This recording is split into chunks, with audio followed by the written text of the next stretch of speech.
Welcome back to Silent Killer by O. Tonight, we step into the haunting corridors of a case that has chilled millions to the bone. It's the story of Elisa Lam, a 21-year-old student from Vancouver, Canada, whose mysterious disappearance and tragic discovery inside Los Angeles' infamous Cecil Hotel has become one of the most debated unsolved cases in modern history. Her life was short, her end was tragic, and the questions surrounding her death are darker than any horror movie script. From bizarre surveillance footage to conspiracy theories that stretch far beyond the boundaries of logic, this case has captivated the world, and it will captivate you tonight. Stay with me till the end, because what you're about to hear is not just a mystery, it's a nightmare you'll never forget. On January 26, 2013, Elisa Lam arrived in Los Angeles, the city of stars and endless possibilities. She was just like any other young traveler, carrying a backpack full of dreams, a notebook of thoughts, and a restless spirit searching for meaning. But unlike the thousands of tourists who filled the streets of LA every day, Elisa was also carrying invisible baggage, her struggle with bipolar disorder, a mental health condition she had written about openly on her Tumblr blog. For her, traveling was a way to fight the darkness, to find light in new places, and perhaps to escape her own inner storms. When she chose the Cecil Hotel as her accommodation, she was making what seemed like an ordinary decision. To her, it was simply affordable lodging close to downtown. But for anyone who knew the history of the place, the Cecil was more than a hotel. It was a graveyard disguised as a building. Opened in the 1920s with grandeur in mind, it quickly descended into chaos as the neighborhood declined. It became home to addicts, drifters, criminals, and the broken. Newspapers once called it a hotbed of death. Suicides, murders, and overdoses were almost routine. By the time Elisa checked in, the Cecil's walls had soaked in decades of tragedy. Guests who stayed there often described the building as suffocating. Long, dimly lit hallways stretched into silence. The faded carpets carried the stench of age and despair.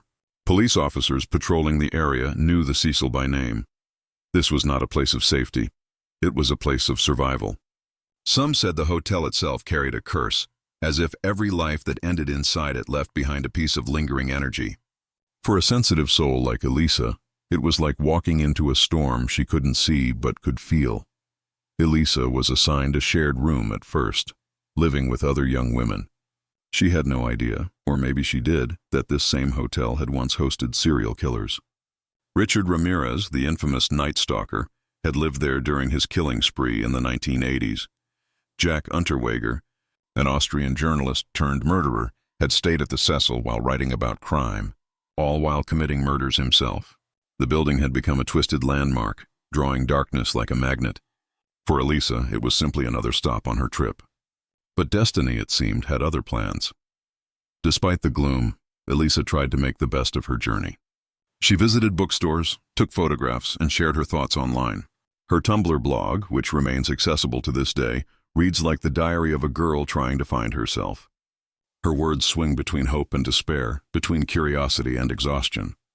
Sometimes she wrote about fashion and daily life. Other times, she revealed the weight of depression pressing on her shoulders. For her followers, it was honest and relatable. For investigators later, it became haunting evidence of a mind that was both brilliant and fragile. Her arrival at the Cecil Hotel seemed ordinary. Just another guest checking in. Just another young woman exploring life. But hindsight changes everything. Looking back, that moment feels like the beginning of a horror story. She walked through those glass doors, checked into her room, and unknowingly became part of the hotel's cursed history. In less than 3 weeks, her name would be remembered not as a traveler, but as the mystery that would never truly be solved. Elisa Lam had entered the Cecil Hotel alive, but she would never leave it alive again. To understand the mystery of Elisa Lam, we must first understand the girl herself. Elisa was born in Vancouver, Canada, to immigrant parents who worked hard to provide for their daughters. She was bright, intelligent, and deeply curious about the world. Friends and family described her as sweet, kind, and imaginative. But underneath her cheerful appearance, Elisa was fighting a private battle. She had been diagnosed with bipolar disorder and depression. For many, this might have been a quiet struggle hidden from the world, but Elisa was different. She shared her thoughts openly on her blog, pouring her emotions into the written word as if the internet was her safe diary. Her Tumblr page, still preserved today, became a window into her mind. It was filled with reposted quotes, images, and occasional raw personal entries. One day she might write about feeling lonely, about being overwhelmed by school and family expectations. Another day she'd express hope, excitement about travel, or admiration for art and literature. Her words were inconsistent, shifting rapidly from optimism to despair, a mirror of the emotional highs and lows that come with bipolar disorder. To read her blog is to feel the pulse of a soul that was fragile yet vibrant, broken yet beautiful. Elisa often wrote about wanting to escape, about how traveling could give her freedom from the suffocating weight of her mental health struggles. Her trip to California was meant to be a fresh start, an adventure to remind her that life had meaning. She planned her journey carefully, making stops in different cities, visiting libraries, shops, and tourist attractions. It wasn't just a vacation, it was a healing mission, a way to prove to herself that she could live fully despite her illness.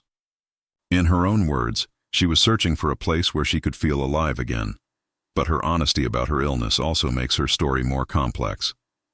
Mental illness often leaves people vulnerable, not only to their own mind, but also to the world around them. Traveling alone is already risky, but for someone like Elisa, the dangers were doubled. A sudden manic episode or depressive crash could change everything. And in a city like Los Angeles, filled with strangers, criminals, and hidden dangers, the risks were even greater. Did her illness play a role in what happened to her? Or was she a victim of something external, something darker lurking in the shadows of the Cecil Hotel? That question would torment investigators for years. Despite her struggles, Elisa wasn't just a girl defined by her illness. She was full of personality. Friends remembered her quirky humor, her love for books, and her sharp intelligence. She enjoyed connecting with people online, finding comfort in virtual conversations when real-world interactions felt too heavy. She wanted to be understood, to leave her mark, and perhaps to inspire others who struggled like she did. That's why her blog gained attention after her death, not because it was just another social media page, but because it was like reading the last chapter of a book that ended too soon. In the days before her disappearance, Elisa continued posting on her blog, her words carrying both light and shadow. Some posts sounded casual, like any young woman excited about life. Others hinted at exhaustion and loneliness, as if she were battling invisible demons. These writings would later be dissected by thousands of strangers online, each one searching for hidden clues, trying to decode her state of mind. But the truth is simple and tragic. Elisa was a young woman searching for meaning, searching for herself, and searching for peace. And little did she know her journey in Los Angeles would make her a legend of tragedy, forever remembered not for her life, but for her mysterious death. By early February, Elisa Lam had spent several days at the Cecil Hotel, blending into the chaos of downtown Los Angeles. But something about her stay wasn't ordinary. At first, she shared a hostel-style room with other young women, but soon her behavior began to worry them. Hotel staff later reported that her roommates complained about Elisa's odd or strange actions. What exactly she did has never been fully explained. Some rumors suggest she would talk loudly to herself, leave unsettling notes, or behave in ways that made others uncomfortable. Whatever the truth, it was enough for the hotel management to move her into a private room. It was as if the hotel itself wanted her isolated, setting the stage for what was about to happen. During these final days, Elisa was still exploring the city. Witnesses reported seeing her at a local bookstore called The Last Bookstore. The clerk who spoke to her described Elisa as lively and friendly, buying books and gifts for her family back home. There was nothing unusual about her behavior in that moment, no signs of panic, fear, or distress. Yet, when pieced together with what came next, it becomes haunting. She was a girl standing between two worlds, one moment grounded in reality, the next slipping toward something unknown. Hotel employees later said they saw her walking through the lobby, sometimes cheerful, sometimes quiet and distracted. One staff member recalled her asking odd questions, as if she was confused about where she was or what she was supposed to do. Other guests said they barely noticed her, just another traveler in a busy downtown hotel. But the Cecil had a way of swallowing people whole, and Elisa, with her fragile mental state, may have felt the weight of its history pressing down on her. What others dismissed as quirky or weird may have been signs of something far more dangerous. an unraveling mind, or an unseen danger following her. As February 1st arrived, Elisa's family grew worried. She had been calling home daily during her trip, checking in with her parents to assure them she was safe. But suddenly the calls stopped. Hours turned into a full day with no word from Elisa. For a family who knew her struggles, this silence was terrifying. They reached out to the Los Angeles Police Department, reporting her missing on February 1st. To them, this wasn't just a case of a young traveler forgetting to call.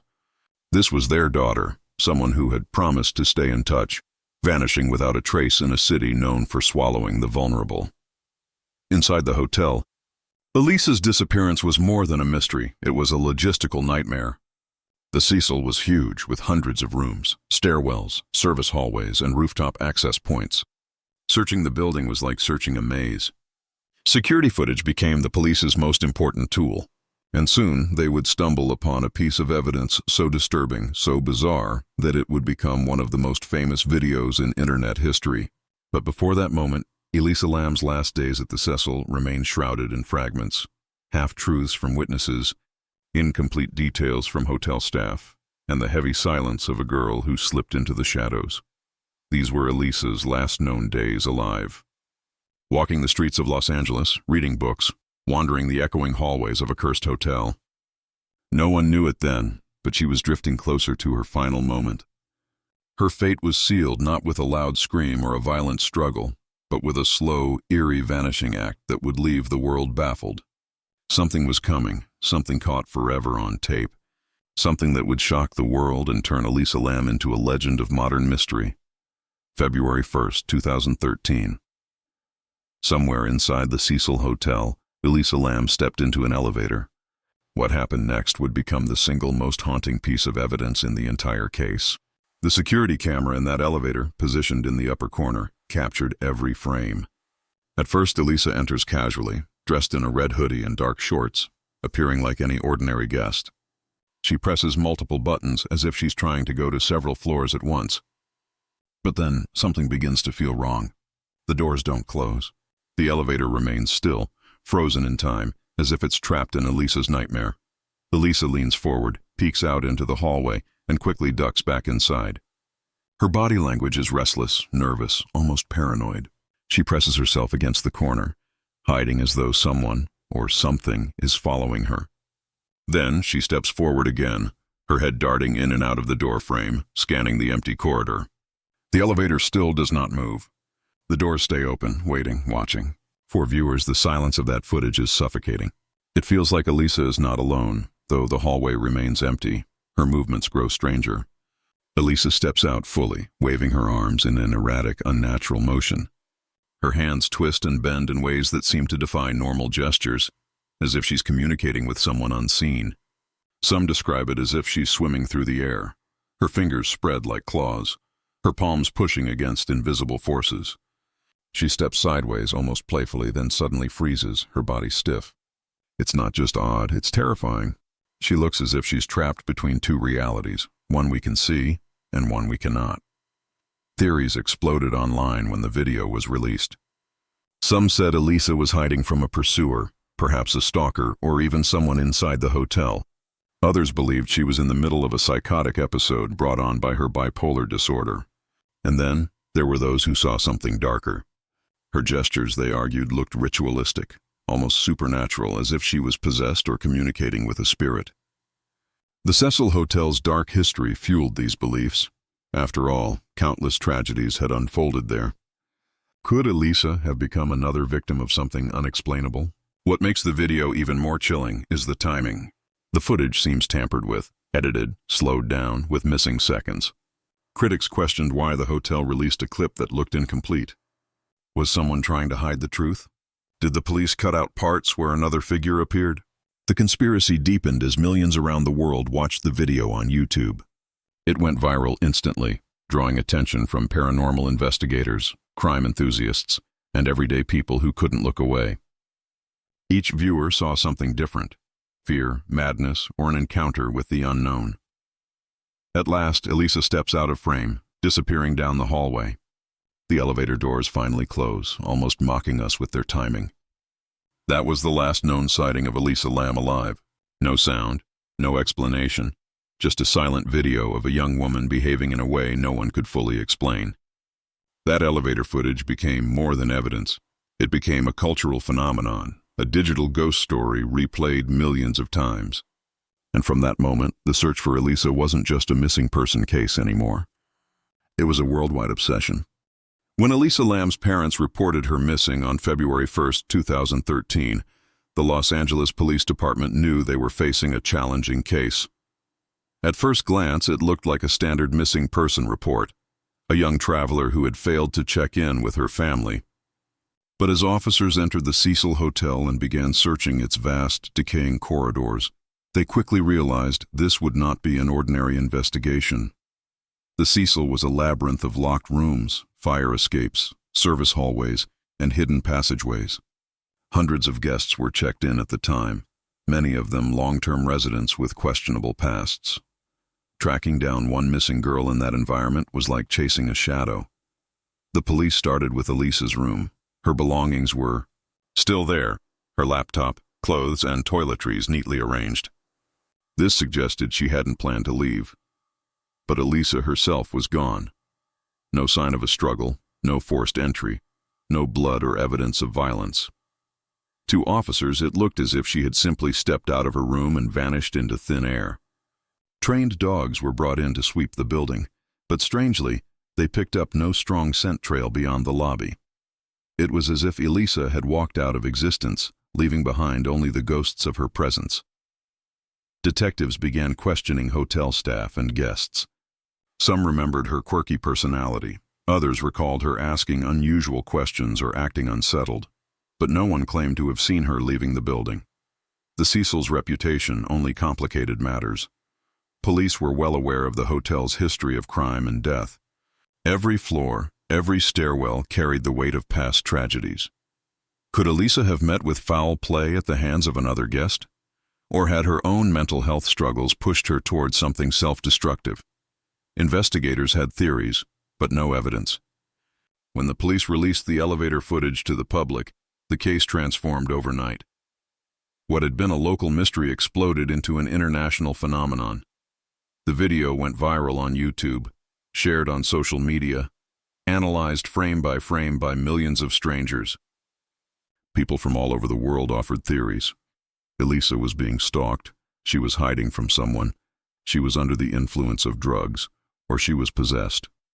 Each theory fed the frenzy, turning Elisa's disappearance into a digital horror story. And while the world debated, her family waited desperately for answers. For the police, the video was both a blessing and a curse.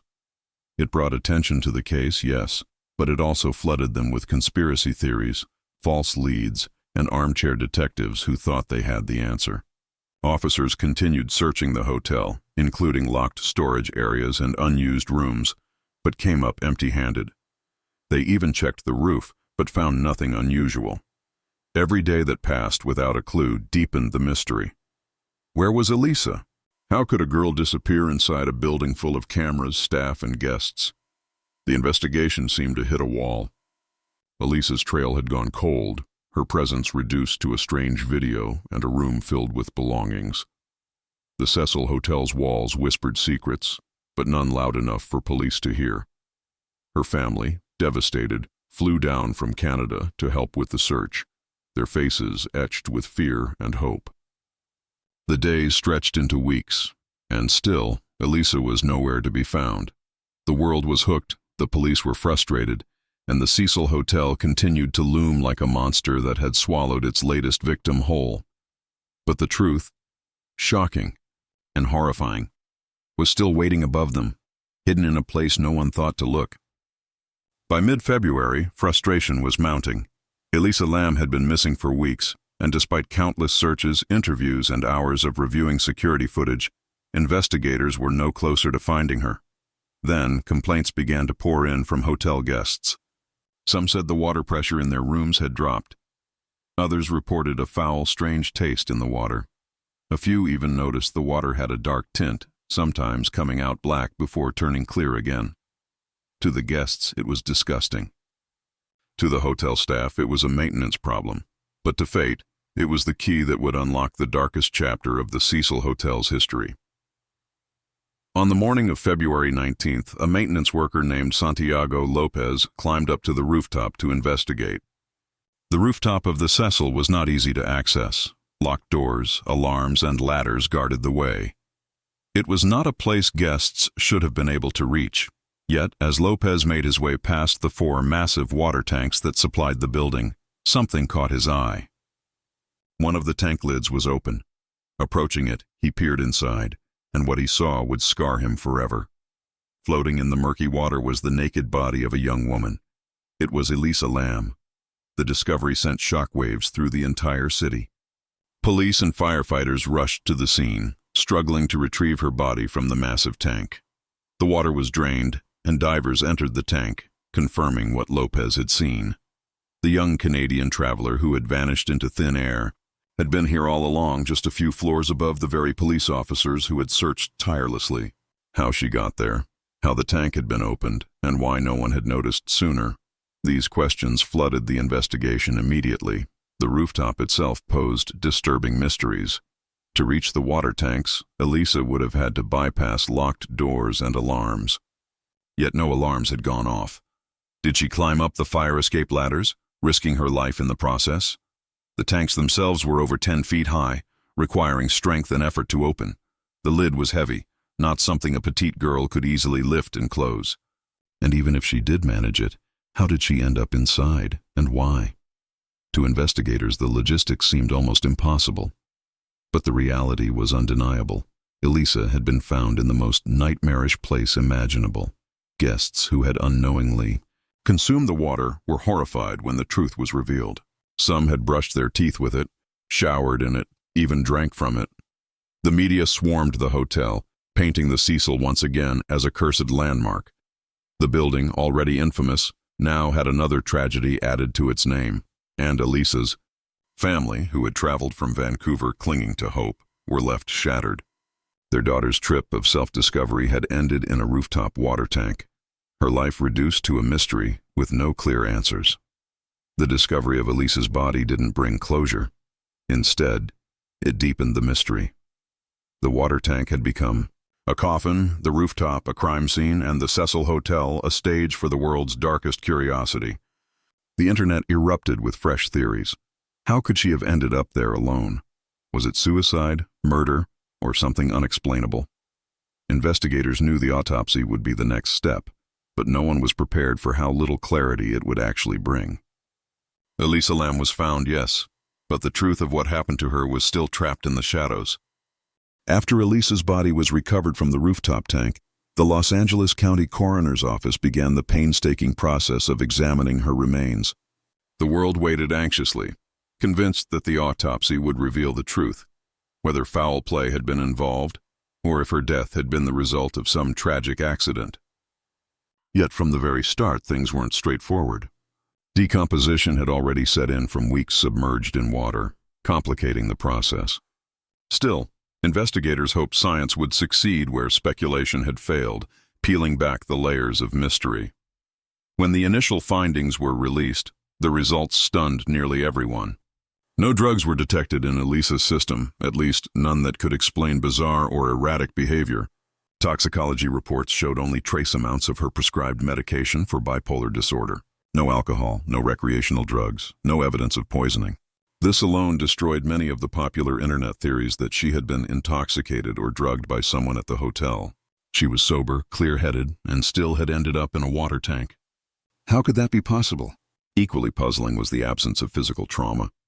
Her body bore no marks of violence, no bruises suggesting restraint, no cuts, no broken bones, no signs of sexual assault. In other words, there was nothing to indicate that Elisa had been physically attacked. For investigators, this presented a haunting paradox. She hadn't been beaten or forced into the tank, at least not in any way that left forensic evidence. Yet the very idea that she climbed in by herself seemed nearly impossible. The autopsy seemed less like an answer and more like another question carved into the case. The official cause of death was eventually ruled as accidental drowning, with her bipolar disorder listed as a significant contributing factor. But for many, including her family and the countless strangers who had followed the case, this conclusion felt unsatisfying, even suspicious. How could a woman suffering from a mental health condition simply wander onto a locked rooftop, climb into a massive water tank, and drown, all without triggering alarms or being noticed? The report answered the what. She drowned, but left the how and why completely unresolved. Critics of the ruling argued that the coroner's findings were too convenient, too neat for such a messy case. Online investigators dissected every detail of the report, questioning why some toxicology tests were incomplete or why certain evidence wasn't fully explained. Was law enforcement brushing aside possibilities of foul play to protect the hotel's reputation? Or was this truly just a tragic accident fueled by the fragile line between reality and hallucination? The public wasn't convinced. The mystery was far from over. It had only deepened. For Elisa's parents, the autopsy brought no comfort. Their daughter had left for California in search of freedom, adventure, and self-discovery. Instead, they were left with a final report that reduced her vibrant life to a statistic. Accidental drowning. No clear explanation, no closure, just a chilling void of unanswered questions. And as the world debated online, her story transformed into something bigger than a case. It became an unsolvable riddle, a nightmare that thrived on ambiguity. The Cecil Hotel once again stood at the center of it all, a place where answers seemed to vanish into darkness. The discovery of Elisa Lam's body and the release of her autopsy results did not end the story. It ignited it. With no conclusive evidence of foul play, but an impossibly strange set of circumstances, the internet turned into a global investigation board.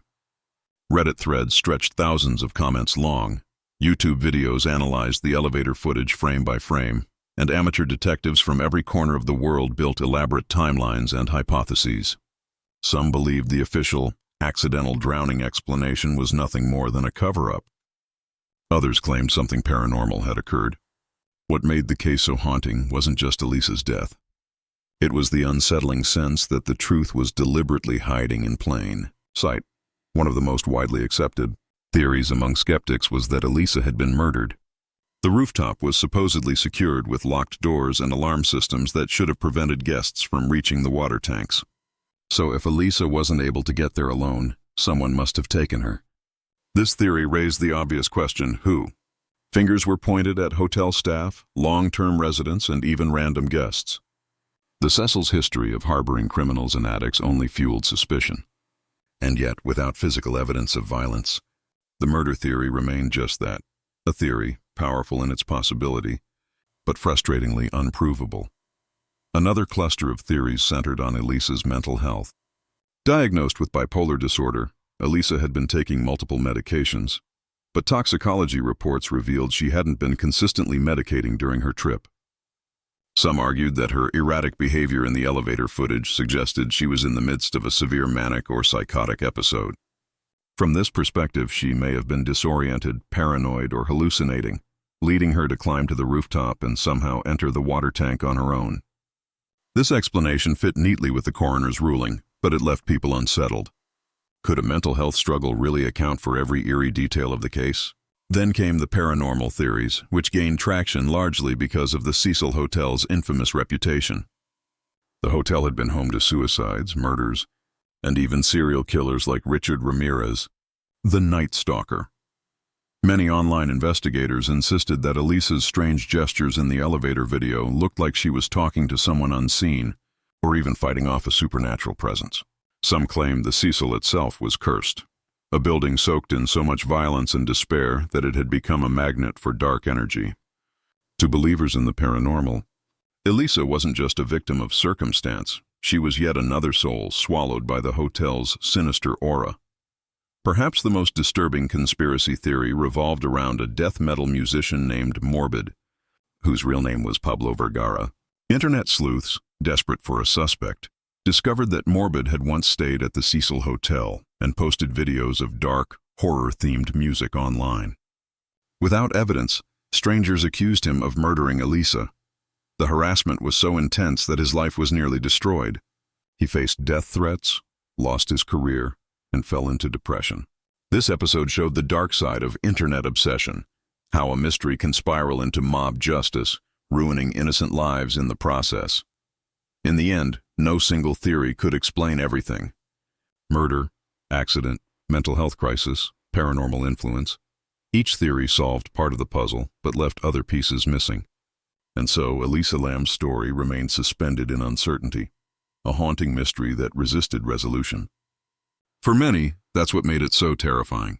The idea that even in an age of cameras, forensic science, and digital detectives, a young woman could vanish inside a building and die in a way no one could fully understand. Theories multiplied, but the truth remained locked away, like a secret whispered only to the walls of the Cecil Hotel. To understand the Elisa Lam case, many believe you have to understand the Cecil Hotel itself. Built in 1924, the Cecil was originally meant to be a symbol of luxury in downtown Los Angeles. With a grand lobby, ornate details, and over 700 rooms, it was designed for businessmen and wealthy travelers. But the optimism didn't last. When the Great Depression hit, the neighborhood around the Cecil declined, and so did the hotel. By the mid-20th century, the once grand building had transformed into a cheap, crime-ridden haven for drifters, addicts, and the desperate. The very walls of the Cecil seemed to absorb every tragedy that unfolded within. The hotel quickly earned a reputation as a place where bad things happened. Suicides became disturbingly common, so frequent, in fact, that the Cecil gained the grim nickname, the Suicide Hotel. Guests jumped from windows, drank poison, and ended their lives within its rooms. The atmosphere became one of despair, a magnet for those who felt hopeless. With each death, the Cecil's legend grew darker, turning the building itself into something more than just a location. It became an active participant in its guests' suffering. Adding to its infamy, the Cecil was also home to some of America's most notorious killers. Richard Ramirez, the Night Stalker, stayed there during the height of his killing spree in the 1980s. He was said to return to the hotel after nights of terror, still wearing blood-stained clothes without anyone questioning him. Another serial killer, Jack Unterweger, also lived there, using the Cecil as his base while murdering women in Los Angeles. These associations cemented the hotel's reputation as a breeding ground for evil. To the public, it seemed the Cecil didn't just attract darkness, it manufactured it. Over time, countless documentaries, articles, and urban legends fed into the mythology of the hotel. Stories spread of ghosts haunting its hallways, curses lingering in its rooms, and the building itself being an energy trap for despair and violence. When Elisa Lam's case emerged, many immediately tied it to the Cecil's reputation. The idea that she could vanish and die mysteriously within its walls felt almost inevitable, as if the hotel had claimed yet another victim. To believers in the supernatural, Elisa's death wasn't just tragic. It was proof that the Cecil Hotel was cursed. Even the geography of the hotel seemed to play a role in its sinister aura. Located in the heart of Los Angeles' Skid Row, the Cecil sat in a neighborhood filled with poverty, addiction, and crime. It was a place where vulnerable people were often overlooked, where disappearances and deaths could go unnoticed. For Elisa, a young woman traveling alone, it was a dangerous environment from the start. Critics questioned why she had chosen, or been allowed to stay there at all. To them, the Cecil was less a hotel and more a trap, one she never escaped. By the time of Elisa's death, the Cecil Hotel's legacy was already infamous. But her case elevated it to a new level of global attention. Suddenly, millions of people around the world weren't just reading about a missing girl. They were reading about a building with nearly a century of horror woven into its foundation. Elisa became part of that legacy, her name etched alongside suicides, murders, and urban legends. And so, the hotel lived on, not just as a physical structure, but as a symbol of something deeper, a place where tragedy was inevitable, and where mysteries refused to die. Years have passed since Elisa Lam was found lifeless in the rooftop water tank of the Cecil Hotel. Yet her story remains as haunting today as it was in 2013. Despite the autopsy, despite the official ruling of accidental drowning, people cannot let go of the unanswered questions. How did she reach the rooftop without triggering alarms? How did she lift and climb into the heavy water tank? Why did her behavior in the elevator video look so bizarre? Gestures, hiding, stepping in and out like she was interacting with something or someone unseen. Every detail feels incomplete, as though pieces of the puzzle have been deliberately hidden. For some, the lack of clarity is the most terrifying part. When tragedies occur, we crave answers. We want to believe there's a reason that mysteries can be solved if we dig deep enough. But Elisa's case resists that. Each time a theory seems convincing, it collapses under scrutiny. Suicide, murder, accident, paranormal influence, none fully fit, none bring comfort. Instead, her story lingers in the mind like a ghost, whispering possibilities but never revealing the truth. Perhaps that is why the world cannot stop talking about her, why her case remains alive long after her death. The Cecil Hotel itself has tried to rebrand, even shutting down for years before reopening under new names. Yet no matter what new coat of paint is applied, the shadows of its past remain. For millions of people, the hotel will always be the place where Elisa Lam's final moments played out, where the elevator footage etched itself into the internet's collective memory. It stands as a monument to unanswered questions, its walls heavy with the weight of every story it has swallowed. Elisa is forever tied to its legacy, a modern ghost story in the age of surveillance and social media. For Elisa's family, though, the case is not a mystery or a legend.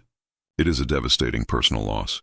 A daughter who set out to explore the world, to chase independence and adventure, never came home. Behind the conspiracy theories, the paranormal speculations, and the fascination of strangers lies a real human tragedy. A young life cut short, a family forever broken. This painful reality often gets lost in the noise, reminding us that sometimes mysteries are less about the supernatural and more about the fragility of human existence.